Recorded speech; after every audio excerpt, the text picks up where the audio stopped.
Yo, what's up the people of the world. Selamat datang di ruang podcast. Apapun podcastnya, dengerin aja.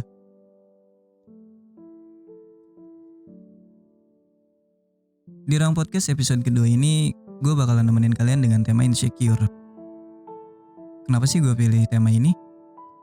Jadi begini, setelah gue upload podcast pertama kemarin, gue sempat diskusi kecil sama mbak gue. Dan di dalam diskusi itu gue minta usulan tema untuk di podcast kedua. Dan ternyata mbak gue ngerekomendasiin kalau gue bahas tentang insecure ini. Nah, setelah diskusi kecil dengan mbak gue itu dan langsung dapet temanya tentang insecure, gue rasa gue perlu riset gitu loh. Dan alhasil gue langsung riset dengan cara menjapri ke beberapa orang sambil melemparkan beberapa pertanyaan. Dan setelah kurang lebih 2 hari terus-menerus jabarin orang-orang di WhatsApp, ternyata insecure ini bisa dialami oleh semua usia. Mulai dari usia muda sampai dengan usianya yang sudah tidak lagi muda. Tapi gue gak melemparkan pertanyaan-pertanyaan tentang insecure ini di sosial media lain ya, seperti Instagram, Facebook, Twitter, dan lain-lain sebagainya. Dan gue cuma ngelemparin pertanyaan ini via japri di WhatsApp. Karena gak tahu kenapa gitu loh, kayaknya menurut gue lebih enak kalau kita japri langsung aja gitu ke orang yang mau kita tuju. Enaknya tuh kalau kita langsung japri tuh, pertama, orang-orang yang gue japri tuh gak tahu kalau gue lagi nyari bahan buat konten. Kedua, orang-orang yang gue tanya tuh bisa jawab dengan sejujur-jujurnya, karena mereka akan merasa aman untuk memberi jawaban tanpa takut dirugikan. Ketiga, mereka dalam keadaan tidak sadar kalau sebenarnya pertanyaan gue itu sedang mencari data dari jawaban yang mereka kasih gitu loh. Nah, itu adalah 3 metode gue kalau mau survei atau lagi cari bahan materi sih. Maybe kalau kalian mau coba survei tentang psikologi, bisa pakai metode gue ini. Atau mungkin kalian punya metode yang lebih efektif dari metode gue, ya bisa tulis di kolom komentar atau bisa langsung japri gue di Instagram, biar gue juga bisa pakai metode-metode kalian gitu loh. So jadi ada yang tahu apa itu insecure? Insecure itu adalah suatu keadaan di mana kita merasa tidak aman atau tidak percaya diri. Dan keadaan ini biasanya tidak kita sadari, tapi indikasinya sangat mudah untuk diketahui. Contohnya tuh seperti ini. Ketika kita melihat suatu postingan di sosial media, entah itu postingan hasil masakan, hasil fotografi, hasil karya tulis, bahkan mungkin suatu postingan yang menampilkan kepunyaan seseorang, kayak mereka foto di depan mobil, foto depan motor, foto depan rumah gedong, segala macem lah ya. Nah, gue akan ambil 3 sampel kasus dari data yang kemarin udah gue kumpulin. Tapi di sini gue akan pakai nama samaran untuk tokohnya ya, karena gue juga nggak mau merugikan mereka yang sudah bersedia menjawab pertanyaan gue tentang insecure. Nah, kenapa sih gue cuma ambil 3 kasus? Karena menurut gue kasus-kasus yang lain dari beberapa banyak, sekitar 10-12 orang yang gue tanya, itu kasusnya hampir semuanya sama gitu loh. Jadi gue simpelin aja jadi 3 kasus gitu loh. Dan sisanya kasus-kasusnya ya udah terlalu mainstream aja buat dibahas gitu loh. Jadi kita langsung ke sampel kasus yang pertama tentang insecure. Kalau tadi penjelasan tentang insecure itu adalah keadaan di mana kita tidak merasa aman atau tidak percaya diri. Kalau kalian tidak bisa memahami pengertian itu, ya langsung gue kasih contoh aja. Sampel kasus yang pertama ini adalah kasus Tina. Tina adalah seorang remaja putri yang kebetulan hobi dalam fotografi. Nah, pada suatu sore, Tina yang lagi rebahan di kamar sambil dengerin musik K-pop kesukaannya, mau posting hasil fotografinya yang diambil tadi pagi. Pas Tina baru buka Instagram, baru buka dan belum buka feed profilnya, bahkan DM doi-nya aja belum dibuka. Tapi Tina ini kaget ngelihat satu postingan yang muncul di beranda Instagramnya. Nah, isi postingan itu adalah hasil fotografi oleh salah seorang selebgram, yang mana hasilnya ini udah gak diraguin lagi lah di jagat sosial media gitu kan. Terus bola mata si Tina ini berpindah ke bawah foto dan dia melihat jumlah like dan komen yang ada di postingan itu. Dan secara serentak si Tina langsung bandingin sama postingan-postingannya yang pernah dia buat gitu loh, postingan hasil fotografi yang pernah dia buat. Ternyata dari jumlah like dan komen semua postingannya si Tina sama satu postingan yang selebgram itu jauh banget perbandingannya. Terus setelah itu si Tina juga kembali ngebandingin hasil fotografi yang dia ambil tadi pagi sama hasil fotografi yang baru diupload sama si selebgram ini gitu loh. Dan ternyata kembali hasilnya perbandingannya tuh beda jauh banget gitu loh. Singkat cerita, akhirnya si Tina gak jadi posting hasil fotografi yang diambil tadi pagi. Raut wajah si Tina ini asem banget. Sampai ketika makan malam, bundanya nanya, kenapa? Gitu loh. Kamu kenapa? Kok raut mukanya cemberut dari tadi? Lagi kurang baik, lagi kurang sehat, apalagi berantem sama pacarnya. Dan si Tina cuma jawab, gak apa-apa kok bun. Itu kasus yang pertama tentang Tina yang insecure gara-gara ngeliat postingan hasil fotografi dari selebgram. Terus kita bakal pindah ke kasus yang kedua. Kasus kedua ini adalah kasusnya si Adit. Nah, Adit adalah seorang siswa yang duduk di kelas 12 dan lagi ngikutin proses SNMPTN. Karena server LTMPT itu selalu penuh, kalau mau diakses pas saat pengumuman tahap pendaftaran, akhirnya si Adit memutuskan untuk ngebuka hasil SNMPTN ini di malam hari. Jadi pada suatu malam yang sunyi dan dingin, Adit mulai coba ambil handphonenya dan diakses akun LTMPT atau website pengumuman SNMPTN. Terus dia masukin data diri dia buat login gitu kan segala macamnya, mulai dari data NISN sampai dengan tanggal lahir. Terus kalau selesai dia langsung klik lihat hasil gitulah, kayak contoh lihat hasil. Nah setelah dia klik itu langsung muncul hasil dari yang dia dapetin. Dan ternyata ketika ngeliat itu si Adit tuh seakan gak percaya bahwa hasil yang ia dapatkan tuh menyatakan bahwa dirinya belum lolos dan belum berhasil di jalur SNMPTN gitu loh. Kemudian dengan berat hati akhirnya si Adit ini melemparkan handphonenya ke atas kasur. Untung ke atas kasur ya. Dan kemudian membantingkan badannya ke kasur, nyusul handphonenya. Jadi setelah dia lempar tuh handphone ke atas kasur, langsung dia rebahan dengan cara ngebantingin dirinya gitu loh. Sambil terus mikirin, sambil rebahan, sambil terus mikirin hasil yang dia dapet, sambil terus kayak nyalahin diri dia sendiri, kenapa sih kok gue gagal, kok hasil yang gue dapet kok nggak maksimal gitu kan. Dia terus mikirin itu sambil terus berat hati, sambil kecewa, sampai akhirnya dia nggak sadarkan diri gitu. Dia nggak sadarkan diri sampai dengan dering alarm handphonenya ini berbunyi. Ternyata itu bunyi alarm. Dan if you know, ternyata waktu sudah menunjukkan pukul 7 pagi. Dan untungnya itu adalah hari Minggu. Jadi si Adit ini gak perlu tergesa-gesa untuk berangkat sekolah gitu kan. Akhirnya dia kembali ambil handphone yang semalam dia lempar. Terus si Adit buka WhatsApp. Terus buka WhatsApp di HP-nya dan dia lihat WhatsApp story teman-temannya yang posting hasil kelulusan dari SNMPTN-nya yang menyatakan bahwa teman-temannya ada lolos di jalur SNMPTN gitu. Again, si Adit ini kembali kecewa.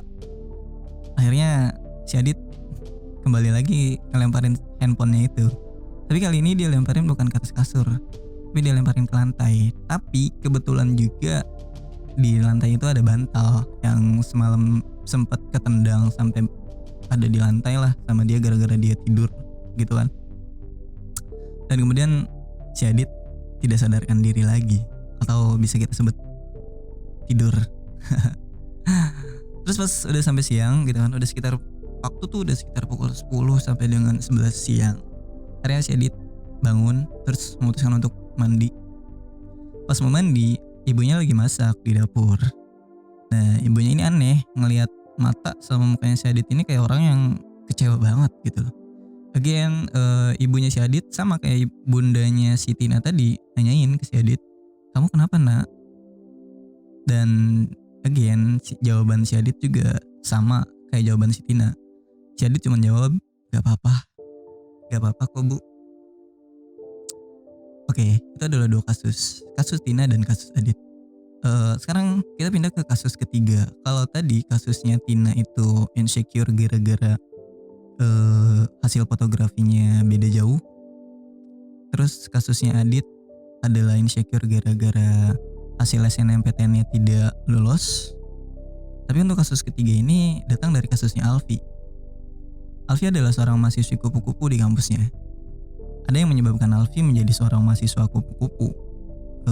Pada saat pembukaan pendaftaran ekskul dan organisasi di kampusnya, sebenarnya si Alfi ini sempat ngambil formulir salah satu organisasi sekitar Selasa pagi pukul 10 saat setelah si Alfi selesai MK pertama. Si Alfi sama teman-temannya ini pergi ke kantin gitu loh. Dan kemudian sampai kantin dia pesen es cappuccino. Dan sambil nunggu es cappuccino-nya datang, si Alfi ini mengeluarkan formulir yang sudah diambil tadi sore gitu kan. Jadi dia ambilnya di hari Senin sore selesai MK terakhir maybe. Terus dia mau isi tuh di hari Selasa selesai MK pertama. Dia mau isi di kantin gitu loh. Tapi saat mau ngisi si formulir itu, dua temennya yang duduk di depan si Alfi ini heran. Si Alfi ini ngeluarin apa sih? Kok kayaknya penting banget sampai mau diisi gitu. Akhirnya dua orang temennya ini yang duduk di depan si Alfi nanya, Vi, itu apaan? Terus si Alfi jawab, oh ini formulir buat gabung organisasi mahasiswa nih. Kalian mau ikut gak? Oh itu, gak deh, kamu aja Vi. Dasar ya teman, nanya ongkoh giliran diajak, enggak deh. Oke, belum sempat si Alfi mau menjawab pertanyaan dari kedua temennya yang tadi jawab oh itu enggak deh kamu aja Vi. Jadi si Alfi tuh belum sebenarnya mau bilang oh ya udah. Tapi sebelum si Alfi ngomong oh ya udah, temennya si Alfi yang duduk di samping kanan si Alfi ini udah motong duluan. Gitu loh. Motong dengan kalimat coba lihat deh cewek itu yang pakai helmet terus ada badge organisasinya. Udah pintar ngomong, cantik, aktif lagi. Idaman para pria banget ya. Kedengar itu si Alfi seketika mengalihkan pandangannya dari formulir ke arah sebelah timur dan menemui ada seorang wanita tinggi putih cantik yang sedang berdiri di hadapan puluhan mahasiswa lain yang juga hendak gabung ke dalam ekskul yang wanita putih tinggi cantik pimpin itu gitu loh. Melihat itu si Alfi langsung tertegup dan membuatnya dan bikin dia diem gitu loh. Kemudian di dalam diamnya si Alfi ini dia mulai membandingkan dirinya dengan wanita tinggi putih cantik itu atau cuttingnya gitu loh. Dan diam-diam dia juga berkata pada dirinya sendiri, iya ya, gue ini bisa apa? Jangankan ngomong di depan orang sebanyak itu, presentasi aja gue gagap gitu loh. Dan lamunannya ini atau diamnya ini mulai dihancurkan oleh datangnya es cappuccino pesanannya gitu loh. Akhirnya setelah es cappuccino-nya datang, lamunannya pecah gitu kan. Akhirnya si Alfi balik lagi tuh lipet si formulir yang tadinya mau diisi gitu loh. Tapi gak jadi diisi. Dan ujung-ujungnya dia lipat lagi, terus dia masukin lagi ke dalam tasnya. Terus dua orang temennya ini nanya lagi gitu loh. Yang tadi nanya formulir itu apa gitu loh. Akhirnya nanya lagi kan si dua temennya ini, kenapa Vi? Kok dimasukin lagi formulirnya? Dan ya jawaban si Alfi sama kayak jawaban si Tina dan si Adit gitu loh. Dia cuma jawab gak apa-apa. Nah teman-teman, 3 kasus itu adalah contoh dari insecure. Pertama kasusnya Tina insecure gara-gara gak berani posting hasil fotografinya. Terus yang kedua kasusnya si Adit yang insecure gara-gara gak lolos SNMPTN dari temen-temennya. Kasus ketiga adalah si Alfi yang gak jadi ikut organisasi karena ngebandingin dirinya sama cuttingnya gitu loh.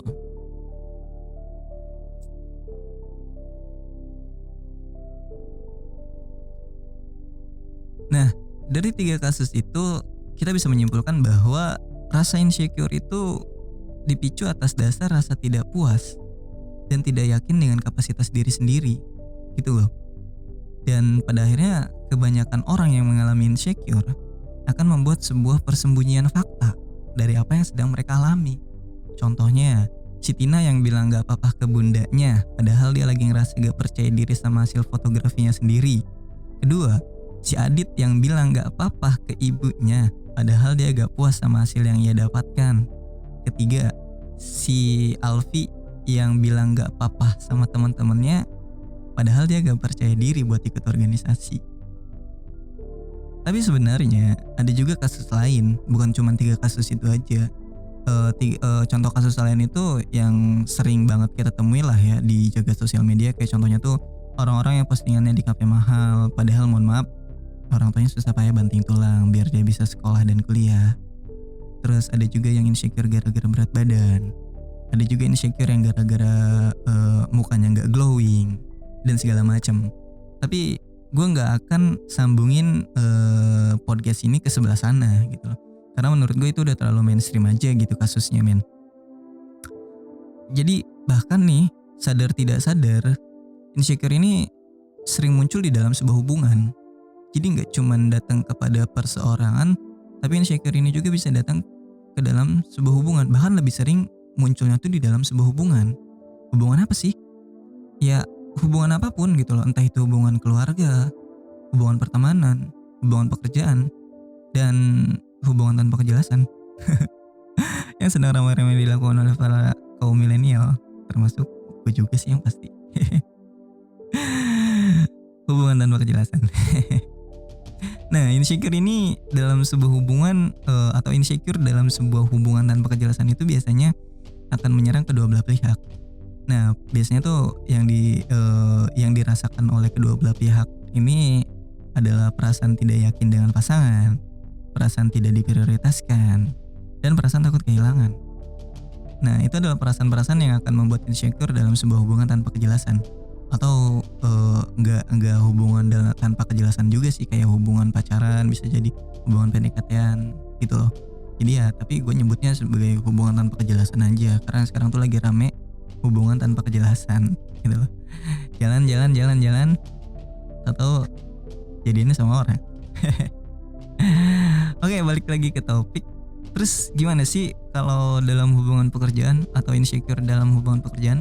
Nah, dalam hubungan pekerjaan, insecure itu biasanya kalau datang ke dalam hubungan pekerjaan tuh adalah rasa tidak nyaman dengan situasi dan kondisi kantor, gitu loh.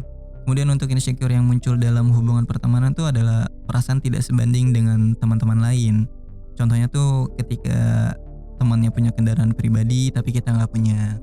Terus ketika teman kita punya laptop tapi kita nggak punya, dan lain-lain sebagainya gitu. Nah, itu adalah contoh dari insecure yang muncul dalam sebuah hubungan gitu loh. Kemudian kapan sih insecure ini akan berakhir gitu loh. Jadi kebanyakan orang, kemarin juga pas gue tanya ke beberapa orang yang gue japri, ketika gue tanya kira-kira sampai sekarang gak sih masih ngerasain insecure itu, dan semuanya jawab masih, kadang. Jadi insecure ini tidak bisa kita prediksikan kapan berakhirnya, karena ini menyangkut tentang psikologi. Jadi kalau lu bertanya kapan akhir dari insecure ini sama orang lain, ya tentu saja orang lain tidak akan bisa memprediksinya. Tapi kalau lu nanya sama diri lu sendiri tentang kapan sih insecure yang gue alamin ini bisa berakhir, ya pasti lu bakal nemu jawabannya gitu loh. Karena ini sama aja kayak tips atau nyangkut ke tips yang bakal gue kasih ke kalian yang suka merasa insecure gitu loh. Nah, lalu ada nggak sih kayak cara tips untuk menghilangkan insecure? Ya tentu aja ada, sesuai yang tadi pas gue bilang, ketika lu harus bertanya sama diri lu sendiri pasti lu nemuin jawabannya gitu. Tapi kalau lu nanya kapan sih insecure ini akan berakhir ke orang lain, ya tentu saja orang lain tidak akan bisa memprediksinya, karena yang merasakan insecure-nya kan lu, bukan orang lain gitu loh. Jadi sebenarnya untuk menghilangkan insecure ini ada caranya gitu loh. Because apapun penyakitnya pasti ada obatnya, tinggal bagaimana kita mau mencari obat itu sendiri gitu loh. Contohnya gini, kalau lu batuk, ya lu harus cari obat batuk. Gak peduli lu mau dapetin obat batuk tradisional atau obat batuk modern, yang pasti ya lu harus cari obat batuk itu gitu loh. Nah, sama halnya dengan insecure. Jika lu ngerasa insecure, ya lu harus cari obat dari insecure itu sendiri gitu loh. Oke, jadi di sini gue bakal coba kasih beberapa tips buat teman-teman yang suka ngerasain insecure gitu loh. Tips yang pertama yang harus kalian lakukan adalah memahami apa yang sedang kalian alami gitu loh. Nah, langkah pertama yang bisa kalian lakukan adalah mempertanyakan diri kalian sendiri. Kayak yang gue bilang sebelumnya, kalau lu nanya sama orang lain kapan insecure ini berakhir, orang lain gak akan tahu. Tapi kalau lu nanya sama diri lu sendiri, lu bakal tahu jawabannya. Jadi itu adalah tips yang pertama. Lu harus bisa memahamin apa sih yang sebenarnya sedang lu alamin gitu loh. Karena insecure itu banyak banget penyebabnya, men. But gak peduli dengan banyaknya penyebab itu, kalian akan merasa lebih baik jika kalian berhasil menemukan akar permasalahan insecure kalian. Sekarang kita ambil contoh dari 3 kasus tadi. Kita akan gunakan kasus si Tina. Sekarang, coba kita telaah. Si Tina merasa insecure karena hasil fotografinya tidak sebagus hasil fotografi orang lain. Pertanyaannya adalah, apakah sebuah karya fotografi itu dinilai dari banyaknya jumlah like dan komen? Dan apakah untuk mendapatkan sebuah like dan komen yang banyak itu harus jadi si selebgram tersebut? Kita jawab satu-satu. Pertanyaan pertama, jawabannya tentu saja tidak. Karena sebuah karya bisa dikategorikan sukses apabila berhasil menemui penikmatnya. Nah, ketika si Tina membandingkan postingannya dengan postingan si selebgram, sebenarnya si Tina ini gak sadar kalau hasil-hasil fotografinya itu setara dengan hasil fotografi si selebgram itu gitu loh. Kenapa gue bisa katakan setara? Karena keduanya sama-sama berhasil menemui penikmatnya. Meski jumlah penikmat hasil fotografi si Tina gak sebanyak penikmat hasil fotografi si selebgram. Hasil fotografi si Tina ini tetap terlihat bagus di mata penikmatnya gitu loh. Dan sebanyak apapun like dan komen yang ada di postingan si selebgram, itu belum tentu akan terlihat bagus di mata penikmat hasil fotografi si Tina gitu loh. Jadi sebenarnya si Tina itu tidak seharusnya insecure gara-gara melihat jumlah like dan komennya ini loh. Karena si Tina ini udah berhasil nemuin penikmat dari fotografi yang dia buat. Begitupun dengan si selebgram. Selebgram ini juga berhasil nemuin penikmat fotografi yang dia buat gitu loh. Jadi sebenarnya hasil si Tina dan si selebgram ini tidak ada bedanya gitu loh. Jadi sama-sama berhasil menemui penikmatnya. Karena sebuah karya itu tidak bisa kita nilai dari jumlahnya like dan komen gitu loh. Tapi sebuah karya itu bisa dikategorikan berhasil atau dinilai itu dari bagaimana si karya itu menemukan penikmatnya gitu. Kemudian pertanyaan kedua untuk kasus si Tina, apakah untuk mendapatkan sebuah like dan komen yang banyak harus menjadi si selebgram tersebut? Ya jawabannya tentu saja enggak gitu loh. Karena coba sekarang kita telah kembali gih. Si selebgram berhasil mendapatkan like dan komen yang banyak itu karena orang-orang suka dengan si selebgram tersebut gitu loh. Jadi ketika si Tina menjadi si selebgram atau berusaha untuk jadi si selebgram tersebut dengan tujuan bisa dapat like dan komen yang banyak, dia bukan malah akan mendapatkan jumlah like dan komen yang semakin banyak, tapi justru malah akan kehilangan penikmat hasil fotografinya. Karena dia gak bisa jadi diri dia sendiri, dan dia malah ninggalin diri dia sendiri demi menjadi orang lain gitu loh. Jadi untuk mendapatkan like dan komen yang banyak itu gak harus jadi si selebgram. Si Tina cukup jadi dirinya sendiri gitu loh. Dengan waktu, entah itu waktu yang lama, waktu yang pendek, atau waktu yang singkat, dia bakal dapat banyak penikmat men kalau dia mau terus berkembang gitu loh. Nah jadi akar dari permasalahan insecure yang si Tina alami adalah yaitu tadi, si Tina tuh gak sadar kalau hasil fotografi dia itu bagus dan sudah berhasil menemui penikmatnya. Dan dia gak perlu jadi si selebgram biar dapat like dan komen. Yang dia perluin adalah jadi diri dia sendiri yang mau terus belajar gitu loh. Dan tentu dia akan merasa lebih baik, bahkan lebih semangat lagi dalam menekuni dunia fotografi kalau dia sadar akan hal itu. Begitu. Oke, sekarang kita lanjut ke tips yang kedua. Tips yang kedua untuk kamu yang merasa insecure adalah kamu harus merubah perspektifmu. Ketika kamu merasa insecure, kamu memandang hal tersebut dari perspektif sebelah mana gitu loh. Sebenarnya untuk tips kedua ini sama dengan podcast pertama kemarin, yang mana kamu harus bisa mencari sudut pandang positif dari apapun yang sedang kamu alami. Nah, jika kita kaitkan dengan kasus si Adit, tentu saja ketika si Adit gagal di jalur SNMPTN dan insecure dengan hasil yang ia dapatkan, sebenarnya si Adit itu melihat hasil tersebut dari perspektif kegagalan. Seandainya si Adit ini melihat itu dari perspektif pembelajaran atau dari sudut pandang positif, ya tentu saja si Adit gak seharusnya insecure gitu loh, tapi justru akan merasa semangat belajar untuk mengikuti jalur SBMPTN gitu. Itu adalah akar dari permasalahan si Adit. Dia memandang perspektif yang dia dapatkan itu dari segi kegagalan, bukan dari segi pembelajaran gitu loh. Terus tips ketiga, jangan pernah membandingkan dirimu dengan orang lain. Jadi terus menerus membandingkan diri sendiri dengan orang lain, itu akan membuat kalian merasa lelah berjuang untuk melawan rasa insecure gitu loh. Nah sekarang kita kaitin lagi nih sama kasus yang ketiga, kasusnya si Alpi. Dan kita akan coba pecahkan atau cari akar permasalahan insecure yang dialami oleh si Alfi. Si Alfi merasa insecure karena membandingkan dirinya dengan cuttingnya. Ketika si Alfi merasakan insecure karena membandingkan dirinya dengan cuttingnya, si Alfi ini menanam pola pikir bahwa ia tidak sebanding dengan cuttingnya.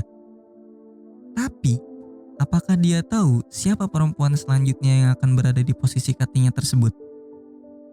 Nah, jika si Alfi tidak membandingkan dirinya dengan cuttingnya dan hanya fokus melakukan apa yang ingin ia lakukan, bukan tidak mungkin dia akan menggantikan posisi cuttingnya tersebut dalam waktu beberapa bulan ke depan gitu loh. Dan by the way, 3 tips itu biasa gue pakai di dalam kehidupan gue sih. Jadi kalau kalian bertanya kenapa gue gak pernah insecure, mungkin yang udah kenal gue tuh orangnya memang tidak pernah insecure, tidak pernah merasa tidak percaya diri. Bahkan kalau kalian mau tahu, gue kalau di sekolah dulu gue selalu merasa gue adalah orang yang paling ganteng satu Asia Tenggara. Bahkan gue pernah pegang akunnya OSIS, akun Instagramnya OSIS, terus gue posting foto gue sendiri. Captionnya ketos terganteng se Asia Tenggara. Sepercaya diri itu gue gitu loh. Dan gak pernah insecure gitu loh. Tapi kalau kalian mau tahu, sebenarnya gue juga pernah ngerasain insecure, man. Jadi kalau kisah insecure gue itu gini. Ketika gue lulus SMP dan pada saat itu gue disuruh untuk daftar ke SMA, padahal gue maunya ke SMK. Ya wis lah, gue harus nurut sama orang tua. Ya wis, gue ngikutin kemauan orang tua. Ya udah, akhirnya gue daftar ke SMA. Dan setelah daftar di SMA, sebenarnya gue ngerasa minder dan ngerasa insecure karena lingkungan SMA gue mayoritas adalah orang-orang kota yang punya kebiasaan kota, yang punya gaya kota dan segala macam gitu loh. Sedangkan gue dari desa gitu loh. But selain gue menerapkan metode yang mencari pola pikir positif yang kemarin gue bahas, gue juga nerapin 3 metode ini gitu loh. Gue selalu bertanya sama diri gue sendiri. Gue selalu gak pernah ngebandingin diri gue. Dan gue selalu nyoba melihat apapun itu dari perspektif positif gitu loh. Ya meski gak jarang sih, kadang memang gue juga ngerasa iya gue gak sebanding deh sama dia. Gue kalau temenan sama dia kayaknya enggak deh. But itu cuman jadi sekelewatan aja gitu. Jadi pikiran gue ketika memikirkan itu, gue selalu ingat sama prinsip itu, sama 3 prinsip ini gitu loh. Gue gak boleh bandingin diri gue sama orang lain, karena masing-masing dari kita punya kelebihannya masing-masing gitu loh. Gue punya kelebihan, dia punya kelebihan. Gue punya kekurangan yang bisa gue jadiin kelebihan, dia punya kekurangan yang bisa dia jadikan kelebihan. So dia bisa, kenapa gue gak bisa gitu loh. Dan akhirnya setelah gue telah lebih dalam, gue belajar lebih banyak lagi tentang insecure, tentang pengembangan diri gitu loh. Akhirnya gue justru malah makin berani gitu. Akhirnya gue ikut Rohis. Dan if you know, ketika MPLS gue kelas 10 dulu, ketika masa gue di ospek, hari Jumat itu ada pengajian rutin di sekolah, dan gue dengan percaya dirinya gue maju men.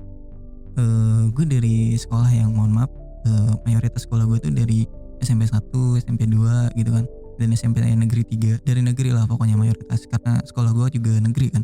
Tapi gue bukan dari negeri gitu loh, gue dari SMP Islam yang swasta gitu loh.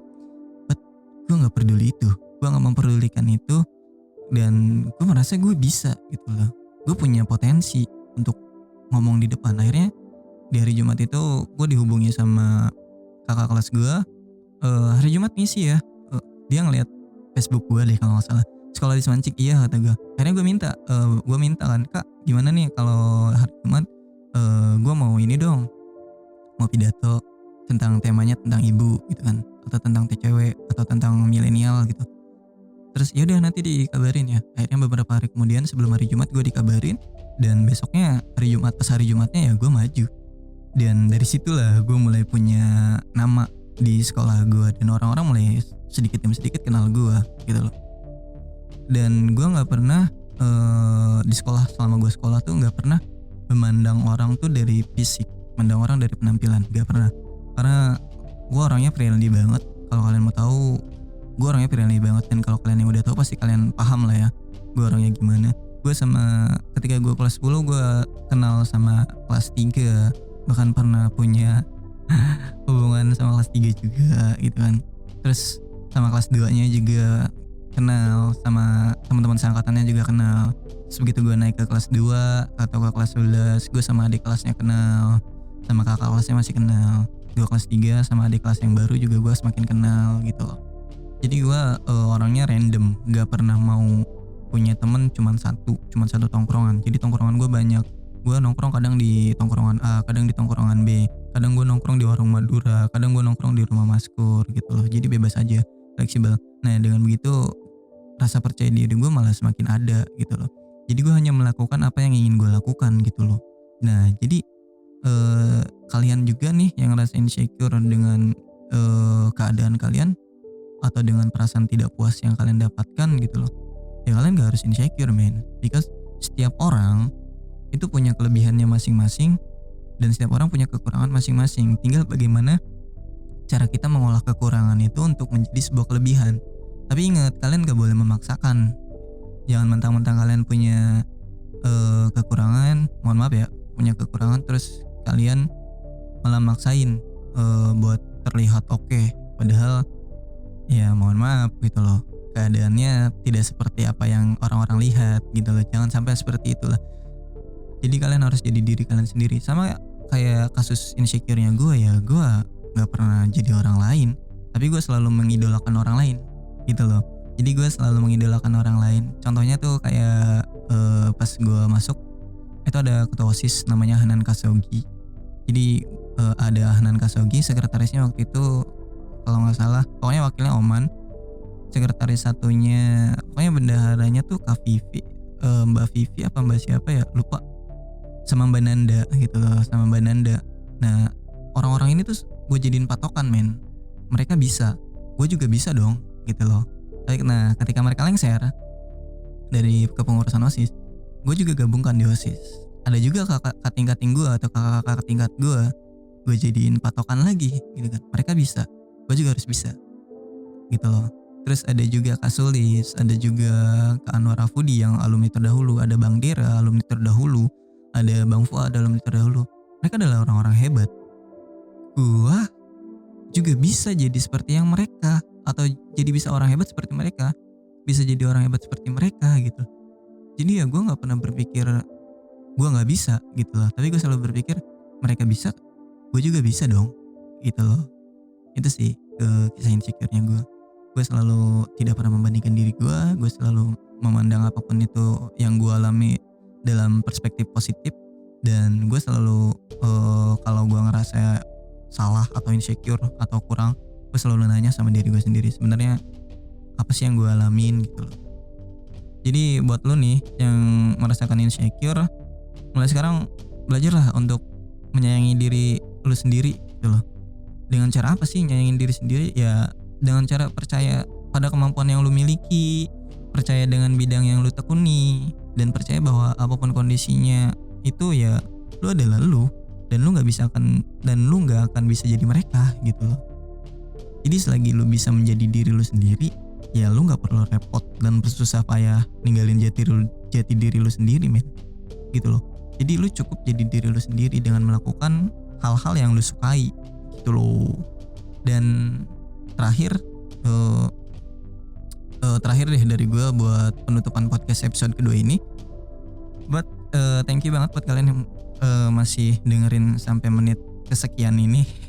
Gue tahu durasi ini pasti bakal melonjak banget gitu kan, karena podcast itu ya beginilah gitu, kita ngobrol gitu, gue bahas gitu, mungkin akan nggak terasa gitu. But thank you banget buat kalian yang udah dengerin sampai detik ini. Terakhir gue mau tutup sama satu kalimat aja.